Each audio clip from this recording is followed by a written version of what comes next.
Hi, my name is Niema Golphin. I'm the author of Discovering Your Greatness Now. Hopefully you guys have been following all my blogs. As I told you before, the last couple of blogs I did, I was by myself, and I kind of gave you a snapshot of what each chapter would look like and what the background was on that chapter. This time, I decided to bring in some of my really close friends who are all professionals. Some own their own businesses, some don't. And I kind of want to get a glimpse from them about their high school experience. And I want them to give you guys some advice moving into adulthood. So I'm going to have them introduce themselves to you, and I'm happy to have everyone here with me, so thanks guys for coming. And I'm going to have them introduce themselves to you and tell us what they do for a living. So we can kind of start with Dorian. How you doing? I'm Dorian, and I work for the United States Coast Guard Intel. I'm Amira Lewis. I am a counselor for the Philadelphia School District at the Philadelphia High School for Girls and an outpatient therapist. Gina Minor, educator, 6th grade math and science. Renee the little chair stylist. Mia Kermit, singer and songwriter. My name is Brittany Shields, and I have a women's clothing company. So as you can see, we have an array of professionals that's here with us. So make sure you're listening to the advice that they're giving you and take heed to what they have to say. So we're going to jump right into the questions that I have. And remember guys, the questions that I'm asking you are going to be obviously based from Discovering Your Greatness Now. The first half of the blogs were on the first half of the book, which were, you know, those lessons, really, who are you, what do you want to do, trying to help the reader understand those things. Moving on to the second half of the book, it's really called Growing Up. That's the title of the second half of the book, and we're really going to talk about your credit, financial planning, building a resume, all those life skills that you really need once you're out of high school, okay? So the first question I'm going to pose to you guys, what you're doing right now as a profession, is that what you thought you were going to be doing in high school? No, when I was in high school, I've always had business classes. Like, I guess you could say my major was business management, and then when I went to college, it was also business management. So I knew it was going to be in business. I just didn't know how, and I had no idea that it was going to be this creative as far as me designing dresses and having my own company. I just thought I would be working at, you know, a regular office job. For me in high school, I would have to say yes. I always wanted to be a singer. That was always a passion of mine. I didn't know how long it was going to take, and the actual work ethic that went into being a singer, that was misleading, but I will say yes.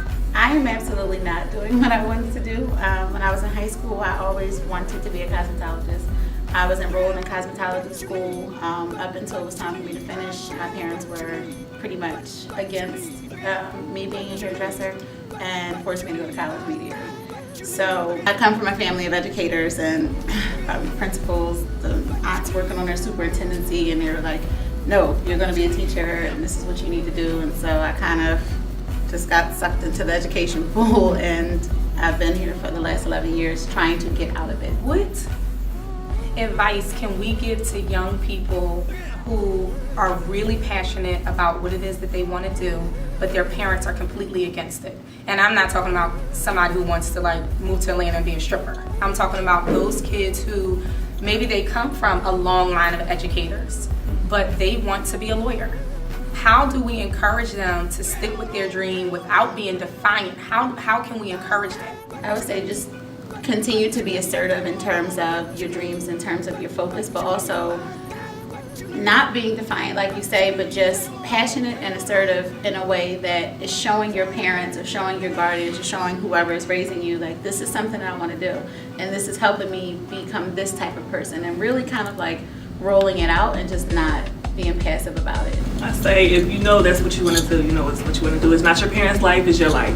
Like, you don't want to go to work hating your job.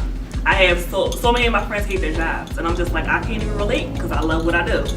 And if you love it and you're good at it and you know you can make money at it, why not do it? I think it's just important to commit yourself to your dreams as a young person. Never let them go.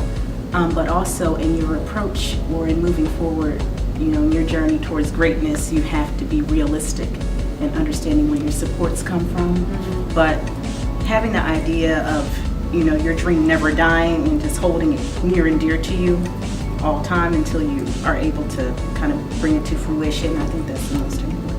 For the youth out there that don't have a support system or have family members that support the dream that they want to do, I would use the word diligence. Be really diligent at what you want to do and showing people that you're serious about it in terms of getting your own internship. There are things that you can do without necessarily using your parental guidance or support system. It doesn't take a lot to ask your teacher, how can I get involved in an internship at a hospital, or how can I get in contact with a lawyer because I want to speak with them about how I get started and what the best colleges are. So make sure you're planning and prepping ahead and showing your parents that you're serious about, what it is that you want to do. I know a lot of young people say they want to do something, right? And then 3 years has passed and they haven't done anything towards what they say they want to do. So how would we encourage them to get started? The three of you over here are my entrepreneurs.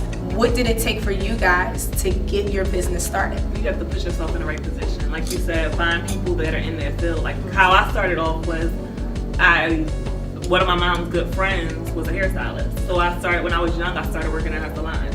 And I just picked up little things, especially things with talent, you already have it. You just need to be around something that'll enhance it. Right. As I was growing up, I didn't know, I didn't know I wanted to be a fashion designer. And my mom, she just was like, you're going to college. There was no ifs, ands, or buts about it. So what I did, I was like, let me just go ahead and go to college while I'm still making my mind up just to please her, because ultimately she has to say so. And I didn't want to be defiant. I didn't want to say, Mom, I'm not doing this, I want to do that. Because when you're young, you really don't know.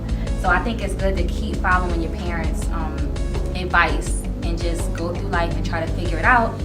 And then maybe by the time you're done school, then you can have a concrete idea, your plans will be set, and then you can do that. But right out of high school, don't just say, well, no, I want to go be, whatever, and just try to do it off the bat. Just go to college, figure things out, get some experience, and then by the time you're done and you graduate, you'll have a clear mind, you'll be done, your parents will be happy, and you can move forward on your own. And I'm actually glad that we brought that point up, because there is a portion in the second half of the book where I talk about college and alternatives. So I'm an advocate for education. However, I also support people who have a concrete plan and know how to access resources to get to where they want to go. So I'm going to ask Dorian, because he has college credits, but he didn't necessarily go that route right after high school. He went straight into the Air Force. So for you, Dorian, you're pretty successful. I would say very successful. Pending how you grew up and your background, and you were able to get into a career field, stick to it. You love what you do. So what advice could you give a young man or a young woman who doesn't want to take the college route but wants to do something else? Keep your mind open and just stay passionate about whatever you do in life. You know what I mean? Like when I first got out of high school, I was going to let the military pick my career for me. They did, that was nursing. And I didn't like it, you know what I mean? Like I wanted to be a nurse, but then when I fully got into it, it wasn't what it's cracked up to be, you know what I mean? Like you get dirty as a nurse, so that wasn't something I wanted to do, so I had to abandon that, and another field opened up for me as I was in the military. So that was a blessing in disguise. So you know what I mean, just stay passionate and open-minded about what you want to do, because sometimes your dreams might not pan out how you plan it. You know what I mean? Like the roadmap ain't, you know what I'm saying, ain't what everybody planned it out to be. You know what I mean? That road trip. So I love that. Keep your mind open always, please. I think the best thing you can do for your child is allow your child to live and to make their mistakes and still be vocal in the process, but let them learn from the mistakes, because if they are a good child, which we hope they are, they'll learn from them and they'll come out better. So just give them room to live and live their dreams. I just encourage students to, no matter what route you take, make sure it's a planned out route. Make sure it's a route that you really done your investigation. You really have mapped out what resources you're going to tap into. And if you haven't done that, it's really time to start thinking about that in high school. When you're in 9th grade, start mapping those things out ahead of time.